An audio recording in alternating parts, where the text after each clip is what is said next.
Coucou tout le monde, on se retrouve dans une nouvelle vidéo, je suis ravie de vous revoir et je suis d'ailleurs très contente de l'accueil que vous avez réservé à la première vidéo de ma nouvelle résolution sur YouTube.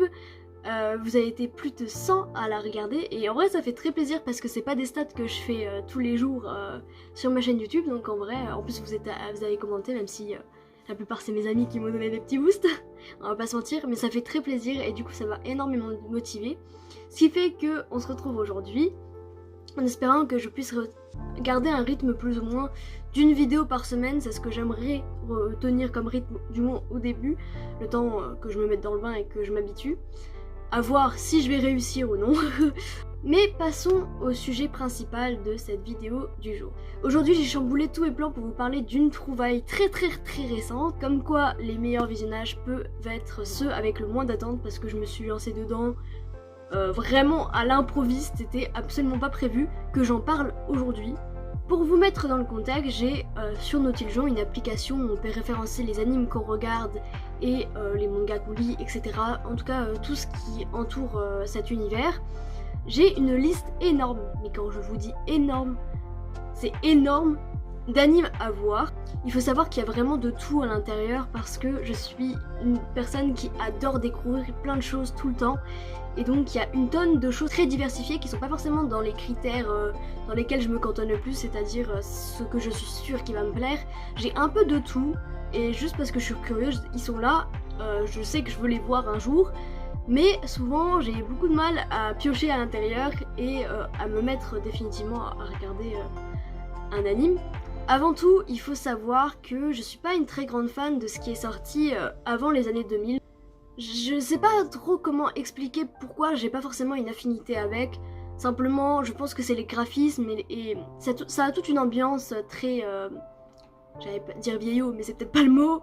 Mais ça a vraiment une ambiance très spéciale et les choses qui sont sorties avant les années 2000, c'est vraiment un style à part. Et moi, j'avoue que j'ai souvent du mal à me mettre à des choses qui sont sorties à cette période-là parce que je me dis « Oh, c'est trop vieux, oh, ça va pas me plaire, oh, ça va me cringe, peut-être même ». Et donc forcément j'ai beaucoup d'a priori sur le sujet. Après il faut savoir quand même que malgré tout, il y a des exceptions, je le sais, il y a des choses qui sont sorties avant les années 2000, mais à mes yeux ça le fait pas et donc ça peut passer. Mais je reste quand même sur le même avis.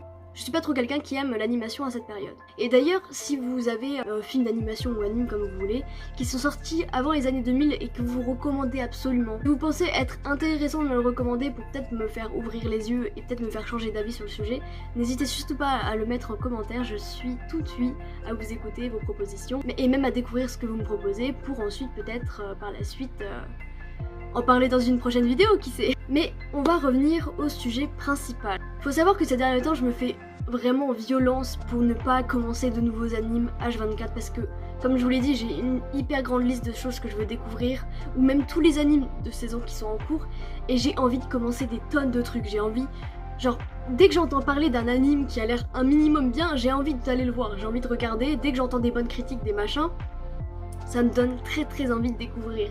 Et c'est ça mon problème. Le problème c'est que j'ai déjà une trentaine d'animes en cours. Et donc si je veux un jour pouvoir finir et continuer sur d'autres choses, il faut vraiment que je les priorise. Et donc j'essaye vraiment de ne pas commencer de nouvelles séries, même si c'est très dur et que j'arrive très peu. Par exemple cette saison j'ai commencé au moins 15-5 séries. Mais bon, c'est qu'un détail. Du coup je me suis dit en prenant dans cette... watchlist, qu'un film d'animation, en vrai, ça se regarde en une fois, c'est pratique, moi ça m'arrange parce que je vais pas le traîner sur la longue, du coup pourquoi pas me lancer dans un film d'animation. Et puis j'aime beaucoup les films d'animation, en vrai j'en ai vu pas tant que ça, j'ai dû en voir une trentaine ou une quarantaine, je sais plus trop, entre les deux. Mais alors moi faut savoir que j'adore les films d'animation, vraiment c'est mon kiff, on va se dire. J'aime beaucoup les univers qui s'étendent sur 1h30, 2 heures, et genre c'est pas le même style que des animes dans lesquels on s'intègre à la longue. Dans les films d'animation, c'est soit on s'intègre tout de suite, soit on s'intègre pas du tout. Et moi, alors, ça arrive que j'ai des flops, mais souvent j'ai des bonnes découvertes, et vraiment j'aime beaucoup le format. Surtout quand on va les voir au cinéma, ça c'est encore plus kiffant. Par exemple, j'ai vu One Piece Red of Cinema. Comment vous dire que j'ai passé un des meilleurs moments de ma vie? Mais bon, c'est qu'un détail. Je divague très vite, hein, vraiment. Pourtant, je suis censée avoir un script de ce que je dis, hein, mais j'ai mon esprit qui part à droite à gauche et j'ai envie de dire des choses qui sont pas censées être dans le script. Mais du coup, c'est comme ça que j'ai découvert le film d'animation Goto Ninarita. C'est vraiment un film inconnu au bataillon. Dans les sites qui répertorient les gens qui ont vu, qui l'ont mis dans leur regardé, complété ou dans Plan to Watch, il y a vraiment très peu de personnes qui l'ont vu ou même qui ont envie de le voir. Guys, dinner's on me. Okay, I've got it, alright?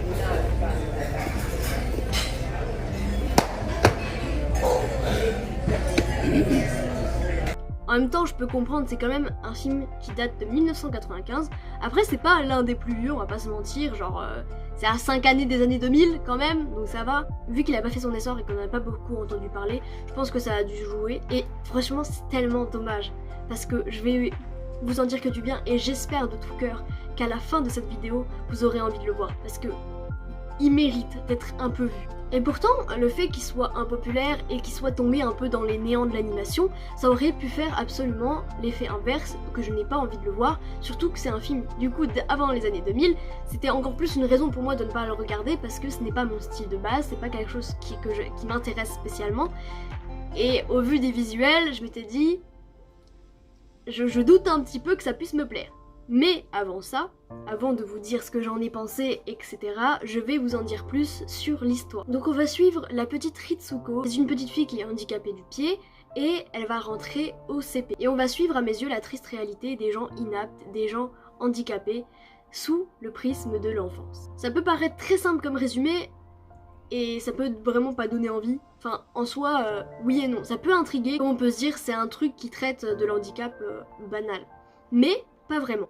Il faut savoir qu'en regardant cet anime, j'ai vécu énormément d'émotions qui se sont entremêlées pendant tout le long. Ce film est vraiment fait pour les plus petits comme les plus âgés. Vraiment, il n'y a pas de limite d'âge à mes yeux parce qu'il est fait de sorte que autant un adulte qu'un enfant peut comprendre, peut pas forcément s'identifier, mais peut vraiment être touché par le message. Et ça va pas forcément aborder le sujet d'une belle manière ou romantiser les choses, au contraire, ça va être tristement dépeint avec beaucoup de réalité, je trouve, sur notre société actuelle. Et même si c'est sorti en 95, je trouve que c'est toujours plus ou moins réel. Mais ça veut aussi véhiculer un message d'espoir et de courage. Ce film est pas là pour enfoncer les personnes, et pas là pour montrer que du mal tout partout. C'est pour montrer que même si on est handicapé, il y a toujours un moyen de voir la vie d'une plus belle manière, malgré le regard des gens, malgré ce qu'on peut dire et malgré ce qu'on peut penser.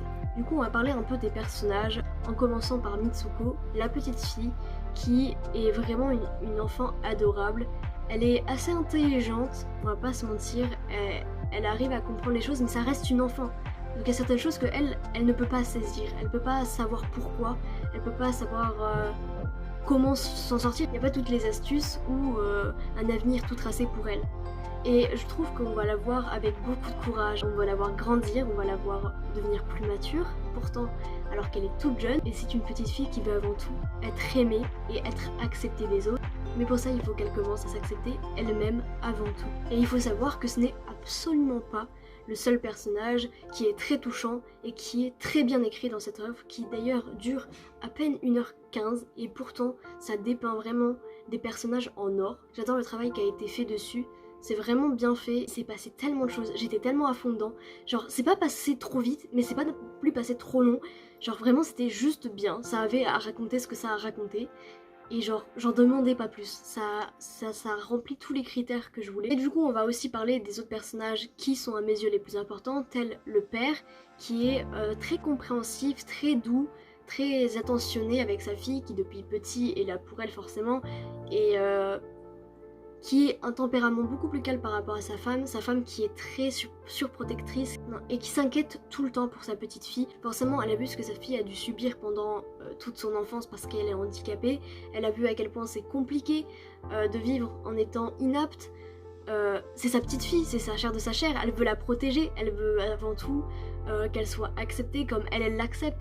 Et parfois c'est très dur pour elle, ça se voit, et c'est un personnage très touchant et très compréhensible, malgré que parfois elle soit un peu trop sur ses côtes. C'est normal, c'est son devoir de mère, elle aime sa fille et elle veut le bonheur pour sa fille, c'est normal. Et c'est vraiment un des personnages que j'ai préféré parce que c'est un personnage qui est conscient des problèmes qu'aura sa fille dans la société et elle veut pas ne pas agir, elle veut pas rester spectatrice de cette réalité et elle veut aider au maximum Mitsuko.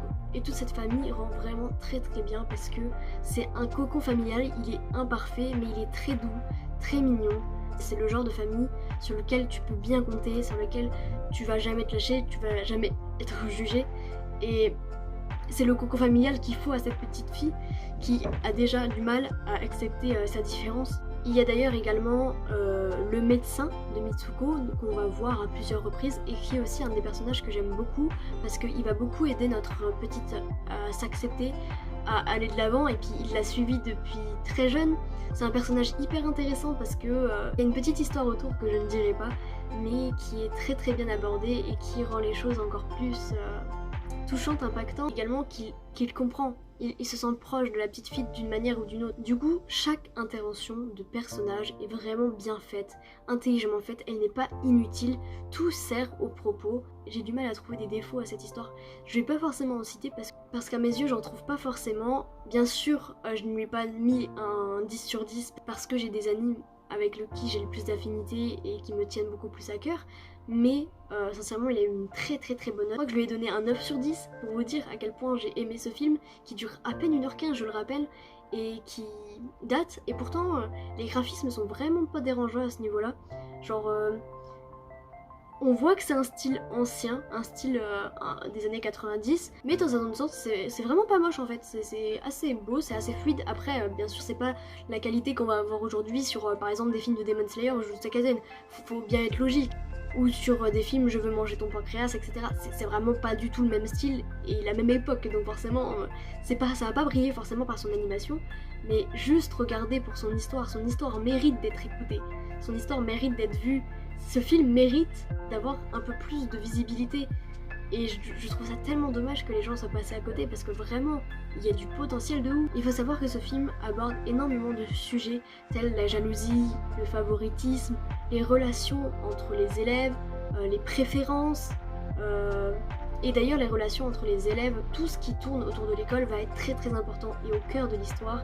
Si des jeunes ils ont de l'incompréhension, ils ne comprennent pas forcément pourquoi elle est handicapée, ils peuvent la trouver étrange, ils peuvent la trouver pas comme eux, et donc forcément ce genre de différence crée très vite des problèmes et ça aborde également le harcèlement. Et donc ce film a une ambiance très triste malgré tout, mais également ça redonne de l'espoir. Et l'évolution du sujet, l'évolution de l'histoire et des personnages est très intéressante et belle, c'est émouvant. Du début à la fin, tu te demandes ce qui va se passer, tu te demandes... Malheureusement, tu te demandes si cette histoire va bien finir ou non, parce qu'au début, c'est très mal parti. On suit vraiment dans ce film un sujet qui, à mes yeux, est trop peu traité. Le sujet qu'est le handicap et ce que ça peut engendrer, les réactions des gens et tout ce qui tourne autour, les relations qu'on a avec. Mais je trouve que ça apporte vraiment beaucoup de belles valeurs et que ça vaut vraiment le coup d'y porter attention. Donc, rien que pour ça, je vous le recommande. Je vous intime d'aller voir ce film d'animation qui peut peut-être réveiller en vous certaines réalisations que vous n'aviez pas remarquées jusqu'à maintenant et peut-être vous faire changer d'avis ou ce genre de choses sur le sujet, et ça serait magnifique. Par contre, je tiens à préciser, ce film d'animation n'est pas disponible légalement sur des sites de streaming parce que il est vieux et à mon avis la licence a tellement fait peu parler d'elle que personne ne l'a forcément pris. Même si j'avoue que sur un petit ADN ça aurait pu être sympathique, mais en tout cas si vous voulez vraiment le voir, je peux vous conseiller de le regarder sur YouTube, il est intégralement et c'est facile d'accès, donc si vous voulez y aller, faites-vous plaisir, et si vous ne voulez pas parce que justement il n'est pas légalisé, je peux comprendre également. Donc si vous avez l'occasion d'essayer ou l'envie d'essayer, faites-le. Je pense pas avoir beaucoup plus de choses à en dire à présent, juste découvrez-le, je veux pas vous spoil, je veux pas trop vous en dire, juste apprécier sans avoir d'attente sur l'œuvre. Pour ce qui est de la réalisation, que ça soit seiyuu, réalisateur, même au script, etc., c'est vraiment des gens qui sont pas connus, donc forcément j'ai pas grand chose à vous dire.